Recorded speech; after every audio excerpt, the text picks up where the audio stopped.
የማንሰማው የለም። በተጋቡ በ3 ደቂቃ ውስጥ ተፋተዋል። አላህ ይጠብቅ። በተጋቡ በ3 ደቂቃ ውስጥ የተፋቱት ሙሽሮች ዓለምን ጉድ አስብለዋል።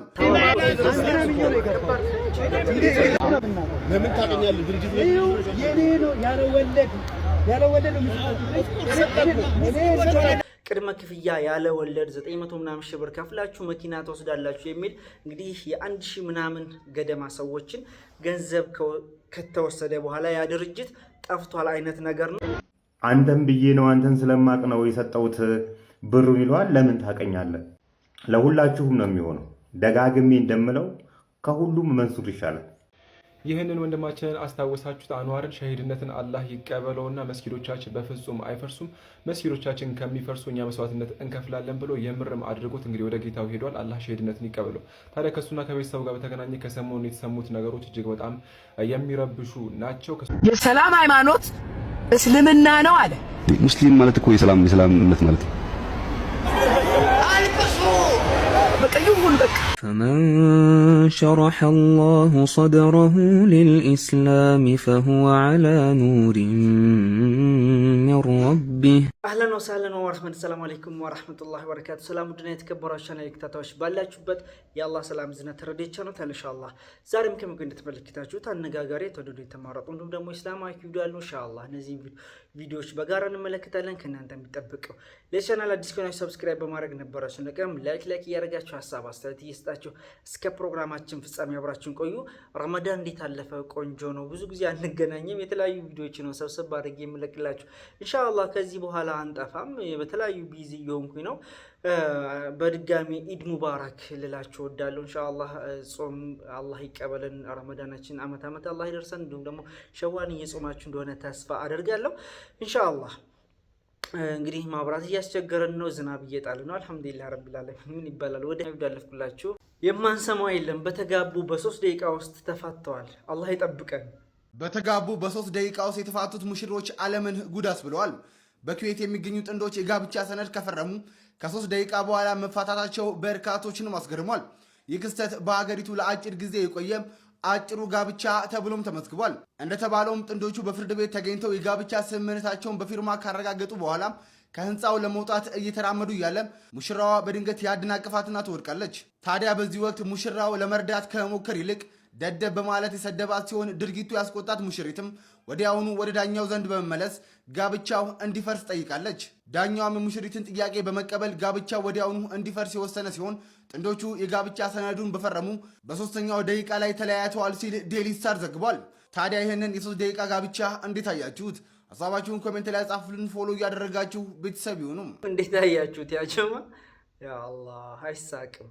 በኩዌት ብቻ ሳይሆን ይሄ በዓለም ሪከርድ ነው። በተጋቡ በ3ኛው ደቂቃ ደደቢላታ እንዴ! ምን አይነት አሰሳ አወላክፋት ወደቀች። እቺ ሴት እቺ ሙሽራ ናት። አዲስ እንዴት ነው ያጋባቸው? እኔ ማይታወቅ ሰው ራሱ በዚህ ደረጃ እንዴ! ይሄ ሰውማ አሰቡት። ኖርማሊ ትዳሩ ቀጥሎ ቢሆን ቤት ስትገባ እንዴት እንደሚያደርግ አሳልኩት። ገና ካሁኑ አዲስ ገና ተፈራርሞ ደደብ ያላት والله አለም በጣም ከባድ ነው። በዘራችሁም እንደዚህ አይነት ነገር አያሰማችሁም ጭምር። አላህ ይጠብቀን። አስተግፍሩላህ አልዓዚም። እጅግ ከባድ ነው ወላሂ። ሐሳብ አስተያየቱበት ወደ ሌላኛው ዳለፍኩላችሁ። እናንተስ እንዴት አያችሁት? አንዋር መስጂድ ላይ ሸሂድ የሆነው ወንድማችን ሁላችሁም ታውቁታላችሁ። ሱብሃንአላህ አንዋር ሁላችንም የምንወደው በጣም ብዙዎቻችን ልብ የነካው ያስለቀሰን ተግባር ነበር። በሰዓቱ በዛ በረብሻ ሰዓት እንግዲህ ይህ ወንድማችን አተነው ነበር። ከሱ ጋር ተያይዞ አንድ መረጃ ወጥቷል። በጋራ እንመልከት። ይህንን ወንድማችንን አስታወሳችሁት? አንዋርን ሸሂድነትን አላህ ይቀበለውና መስጊዶቻችን በፍጹም አይፈርሱም፣ መስጊዶቻችን ከሚፈርሱ እኛ መስዋዕትነት እንከፍላለን ብሎ የምርም አድርጎት እንግዲህ ወደ ጌታው ሄዷል። አላህ ሸሂድነትን ይቀበለው። ታዲያ ከሱና ከቤተሰቡ ጋር በተገናኘ ከሰሞኑ የተሰሙት ነገሮች እጅግ በጣም የሚረብሹ ናቸው። ከሱ ጋር የተገናኘ የተሰማው ነገር ምንድነው? እህታችን ያደረገችው ነገር እጅግ በጣም አስገራሚ ነው። እሱንም ልንገራችሁ። እናንተ ቪዲዮን በደንብ ላይክ፣ ሼር፣ ፖስት ያደርጋችሁ ለሁሉም ሰው አድርሱት። ሼርና ሪፖስት ማድረጋችሁ በራሱ ብዙ ሰው ጋር እንዲደርስ ስለሚያግዝ ማለት ነው። ኮሜንት ላይ ደግሞ ሸሂድነቱን አላህ ይቀበለው ደግሞ ቪዲዮን ብዙ ሰው ጋር ይደርሷል ማለት ነው። እንግዲህ ከሱ ቤተሰብ ጋር በተገናኘ የተሰማው ነገር ቤተሰቦቹ ያሉበት ተጨባጭ ደስ አይልም። ወንድሙ ታናሽ ወንድሙና እናቱ አሉ። ታዲያ እነሱ ያሉበት ሁኔታ ጥሩ አይደለም። በጣም ያው ተቸግረው ነው ያሉት ማለት ነው። ታዲያ ይሄ ነገር ምንም እንኳን ልጃቸው ሸሂድ ሆኖባቸው ህዝቡ ምንም ባያስታውሳቸውም እነሱ ግን አላለቃቀሱም። ነገር ግን ወንድሞች ፌዛኛው መንደር ላይ ፌስቡክ መንደር ላይ ከሱ ጋር በተገናኘ ቤተሰቡን ለማገዝ እንግዲህ እንቅስቃሴ ጀምሯሉ ማለት ነው። ታዲያ ከሱ ጋር በተገናኘ ደግሞ ወደዚህ መንደር ላምጣው ብዬ ነው። እዚህ ጋር የምትመለከቷት ታዲያ እሱን ለማገዝ በሚደረገው ርብርብ ላይ እንግዲህ ሙስሊም አይደለችም። ነገር ግን እሱ ለእምነቱ ሲል ለከፈለው መስዋዕትነትና ላሳዛኝ ታሪኩ ሙስሊም ሆን አይጠበቅብኝም ብላ 10 ሺህ ብር ቀጥታ ነበረ ያስገባቸው የነበረው ማለት ነው። ታዲያ እነሱ ለመደገፍ አሁንም እንቅስቃሴዎች ተጠናክረው ቀጥለዋል። እንግዲህ በሶሻል ሚዲያ ነው እንቅስቃሴ እየተደረገ ያለው። ስለዚህ እናንተም ይህን የሱን ቤተሰብን ለመደገፍ ሁሉም ርብርብ ሊያደርግ ይገባልና የቻላችሁትን ነገር አድርጉ። ቤተሰቦቹ እንግዲህ እሱ ነበር የሚያስተዳድራቸው የነበረው። እሱ ከሞተ በኋላ እንግዲህ ታናሽ ወንድሙና እናቱ ያው ጥሩ ላይ አይደሉም፣ ያሉበት ተጨባጭ ብዙም አይመስጥም። ስለዚህ እናግዛቸው፣ ኡማው ከጎናቸው እንደሆነ ሊያስቡ ይገባል። ምንም እንኳን እናት ልጃቸውን ቢያጡም ሁላችንም የሳቸው ልጅ እንደሆነን ለወንድሙ ደግሞ ሁላችንም ወንድሙ እንደሆነን ልናሳየው ይገባል ነው እንግዲህ መልእክቱ ማለት ነው። ስለዚህ ሁላችሁም የተቻላችሁ ነገር ማድረጋችሁን አትርሱ። አካውንት በእናትየው ስም ተከፍቷል። እንግዲህ አካውንቱን ኮሜንት ላይ ጽፍላችኋለሁ፣ እሱን ማየት ትችላላችሁ። ወይም ደግሞ ኮሜንት ላይ ማግኘት ካልቻላችሁ ደግሞ ጠይቁኝ፣ እዛው ላይ ኮሜንት ላይ እኔ ሪፕላይ አደርግላችኋለሁ ማለት ነው። ስለዚህ ሁላችሁም የተቻላችሁ ነገር በማድረግ ለዚህ ወንድማችን ቤተሰቦች ልንደርስ ይገባል ማለት ነው። እሱ ለመስጊዱና ለዲኑ ክብር ሲል ነው የተሰዋው፣ እኛ ደግሞ በሀያት ያለ ነው ማለት ነው። ቤተሰቡን ልናግዝና ልንረዳ ይገባል። ይሄ የሁላችንም ግዴታም ኃላፊነትም ጭምር ስለሆነ ይህ ቪዲዮ በደንብ ላይክ፣ ሼር፣ ፖስት አድርጉ። ቪዲዮ መስራት የምትችሉ ሰዎች ደግሞ ቪዲዮ ብትሰሩ በጣም ናይስ ነው ብዬ አስባለሁኝ። እንግዲህ ላድርሳችሁ ብዬ ነው። ሰላም አለይኩም፣ ይመሻችሁ። ለዲኑ መስዋዕት የሆነ ትልቅ ወጣት ነበር በሰዓቱ። አንዋርን የማያስታውሰው አለ ብዬ አላምንም። ሁላችሁም ታስታውሳላችሁ፣ ሁላችሁም በልባችሁ ውስጥ አለ ብዬ አምናለሁ። እኔ በሰዓቱ ብዙ ቪዲዮ ስሰራ ስከታተል የነበረ ነበር። በተለይ በዛ ወቅት ጊዜ ማለት ነው። መረጃዎችን በስፋት ሳደርስ ነበረ እዚሁ ሆኜ። እጅግ በጣም በሚያሳዝን ሁኔታ የብዙዎቻችን ልብ ሰብሯል። ሁላችንም ቤተሰቦቹ ችግር ውስጥ ነው የሚገኙት፣ ልናግዛቸው ይገባል ብዬ አምናለሁ።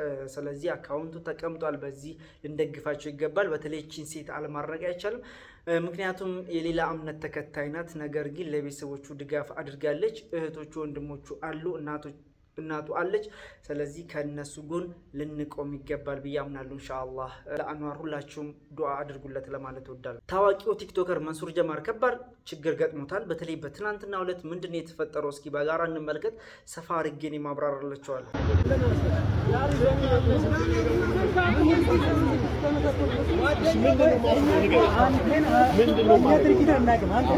ለምን ታገኛለህ? ድርጅት ያለ ወለድ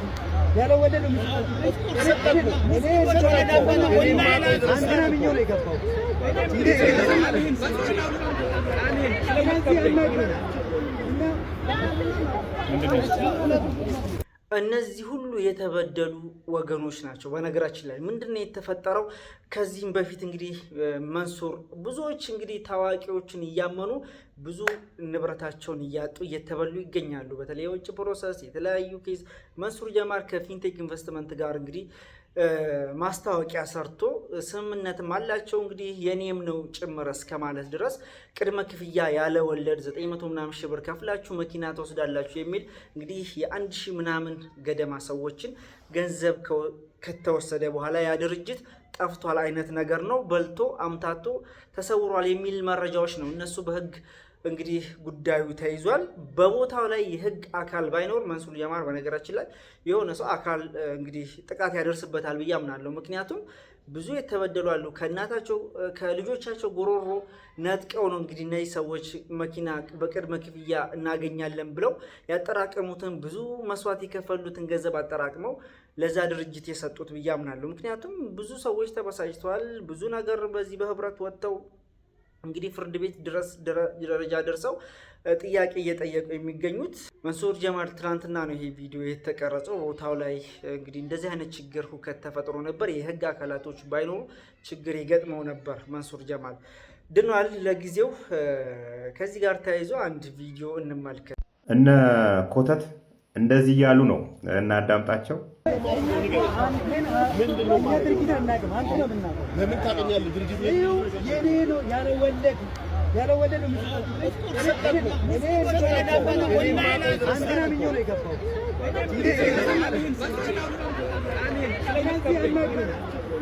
እንግዲህ አንተን ብዬ ነው አንተን ስለማቅ ነው የሰጠሁት ብሩን ይለዋል። ለምን ታቀኛለህ?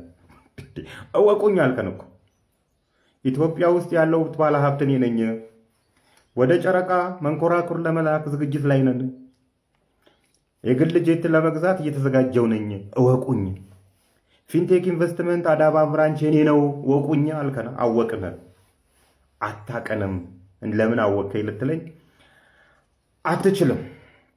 ለሁላችሁም ነው የሚሆነው። ደጋግሜ እንደምለው ከሁሉም መንሱር ይሻላል። ቢያንስ የተፈጠረውን ችግር ወደ አደባባይ ወጥቶ ለመናገር እየሞከረ ነው ያለው። ሌሎቹ ግን በየጉሮሯቸው በየጎሪያቸው ተደብቀው የት እንደምትገባ እናያለን ነው የምልህ። በፍትህ አግባብ በህግ አግባብ ነገሮች ሁሉ እየሄዱ ነው ያሉት። እስከ መጨረሻው ይካሄድባቸዋል። ፍትህ ትክክለኛ ፍርድ እስካልሰጠኝ ድረስ እፈራላችኋለሁ። ምክንያቱም እነዚህ የተበሉ ሰዎች ህመማቸውን ልትረዱላቸው ይገባል። ከልጆቻቸው ጉሮሮ ላይ ነው ነጥቀው ለእናንተ የሰጡት። ይህንን ብር ከልጆቻቸው ጉሮሮ ላይ ነጥቀው አንተ ልጅህን የምታሳድግበት ሀገር የጋራ ሀገር ነች ልንላችልም። ስለዚህ ፍትህ እስካለ በፍትህ ይኬዳል።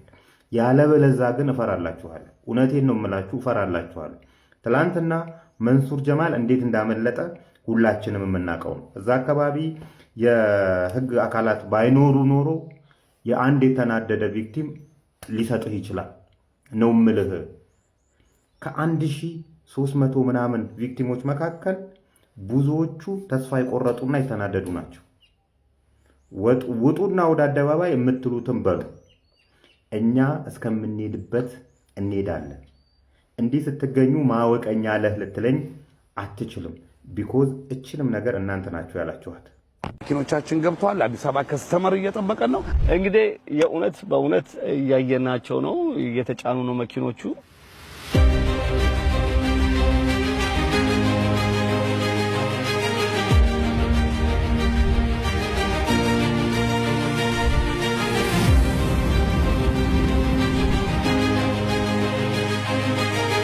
ፊንቴክ ኢንቨስትመንት አምባሳደሮች ወደ ጅቡቲ እየሄድን ነው ያለነው።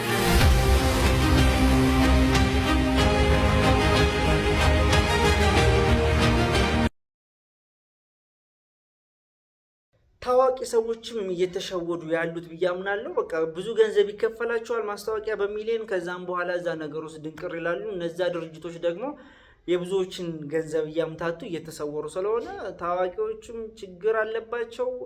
ነገሩን ሳያጣሩ አዲስ ድርጅት እየተፈጠረ ብዙ እያጭበረበሩ ስለሆነ በአንድ በኩል ደግሞ እነሱም ደግሞ ምንም ማያውቁት ነገር ነው። ገንዘብ ሲከፈላቸው ማስታወቂያ ይሰራሉ። ብቻ ነገሩ ውስብስብ ነው።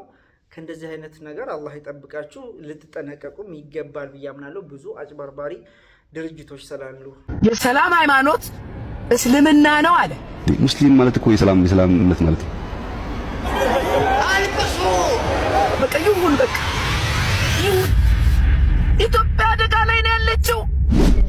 ሰው ሲነቅ በዚህ መጠን ራስን ማስከበር ሳችል ስቀር በዚህ መጠን ትናቃለህ። ይመራኛል ላልከው ጠቅላይ ሚኒስትርህ እንኳን ለጾም እንኳን አደረሰና አንተን አላለህም። ምክንያቱም ይጸየፋል በዚህ መጠን። ረመዳን ከገባ ጀምሮ በመንግስት ወጪ ቤተ መንግስት ጿሚ እስላሞችን ሲቀልብ ነው ያየነው። እሱ እስላም ስለሆነ ማለት ነው። የበላይነትን የለመደ እኩልነት የበታችነት ስሜት ይመስለዋል አሉ። ምን ሆናችሁ ነው በዚህ ልክ የወረዳችሁት? ከዚህ በፊት ሙስሊሙ ሲጨቆን ሲበደል በነበረበት ስርዓት ውስጥ ድጋሚ መዘፈቅ አለበት በሚል ምክንያት ኢትዮጵያ አደጋ ውስጥ ነች ምናምን እያሉ መዝፈኑ ተገቢ ነው? ተገቢ አይደለም። የዶክተር አብይ አህመድ ስም ከጀርባው አህመድ የሚል ስም ይዞ ስለመጣ እንጂ ከተማና ደመላሽ ወይ ደምለው ቢሆን ኖሮ እናንተ ነበራችሁ የምታጨበጭቡለት። ዛሬ ህዝበ ሙስሊሙን በሆነው ባልሆነው ጥላቻችሁን አውጥታችሁ ዲስኩራችሁን የምትደሰኩሩት ለምን እንደሆነ ባይገባኝም ማለት ነው። ኢስላም ሰላም ነው። አዎ ጎረቤታችሁን ሄዳችሁ ቼክ አድርጉ። የተቸገራችሁትን ጠይቁ። የተራበን በማብላት ቼክ አድርጉ። የታረዘን በማልበስ ሂዱና አጣሩ። የታመመን በመጠየቅ ሂዱና በየሆስፒታሉ ቼክ አድርጉ። ኢስላም ሰላም ነው። አዎ ሰላም ነው። ሰላም ነው። መብቱን እንኳን አሳልፈው የሚሰጥ እንጂ አይደለም የእናንተ መብት መጋፋት ይቅርና የእኛም መብት አሳልፈን የምንሰጥ ትውልዶች ነው። ለምንድን ነው ኢስላም ላይ በዚህ መልኩ ልትዘምቱ የፈለጋችሁት? ለምን? አዎ ትላንትና እናንተ በምትፈልጉት የአጼዎች ስርዓት ውስጥ ሙስሊሞች አይደለም ቤተ መንግስት መግባት፣ ቤተ መንግስት በር ላይ ቆመው ማየት አይቻልም፣ ወንጀል ነበር። ዛሬ ግን አልሐምዱሊላህ ገብተው ውስጥ ላይ ዱዓ አድርገው አፍጥረው ሰግደው ዱዓ አድርገውለት ይወጣሉ። ምን ችግር አለው? ከክርስትና ላይ ምንድነው የሚቀንሰው ነው? ግራ የገባኝ ነገር የሙስሊሞች ቤተ መንግስት መግባት የሙስሊሞች ከዶክተር አብይ ጋር ቁጭ ብለው የማፍጠር ጉዳይ ለምንድን ነው እናንተ ችግር የሆነባችሁ? ለምንድን ነው የታመማችሁ? በዚህ ምክንያት እኛም ኢትዮጵያዊ እናንተም ኢትዮጵያዊ፣ ኢትዮጵያ ደግሞ የጋራችን እስከሆነች ድረስ እያንዳንዱ ባላት ሀብት ንብረት ላይ ሙስሊሙም ክርስቲያኑም የትኛውም የሃይማኖት ተከታይ እኩል መብት አለው። እኩል መብት ማለት ነው። ገና ለገና ሙስሊሞች የተሻለ ነገር ተደረገላቸው፣ ክርስቲያኖች ተበደሉ፣ ወይ ደግሞ ለሙስሊሞች የተሻለ ነገር ከክርስቲያኖች በላይ ተደረገላቸው የሚል ፕሮፓጋንዳና ድራማ መስራት ተገቢ አይደለም። ዋይ በእርግጣው ሙስሊሙ ለሀገር ልማት በጣም እየሰራ ነው፣ እየለፋ ነው ያለው። ዞራችሁ ተመልከቱ፣ ሂዱና እዩ። እየተሰሩ ያሉ እሴቶች ላይ እያሳረፈ ያለውን አሻራ ተመልከቱ። ማማት ላይ አይደለም ሙስሊሙ ያለው፣ ማልማት ላይ ነው ያለው። እናንተ እሙ እኛ እናለማለን። ፔሪድ። እና አንደኛው ሃይማኖት የበላይ ሆኖ አንደኛው ሃይማኖት የበታች የሚሆንበት ዘመን ድጋሚ አይፈጠርም፣ መቼም አይፈጠርም።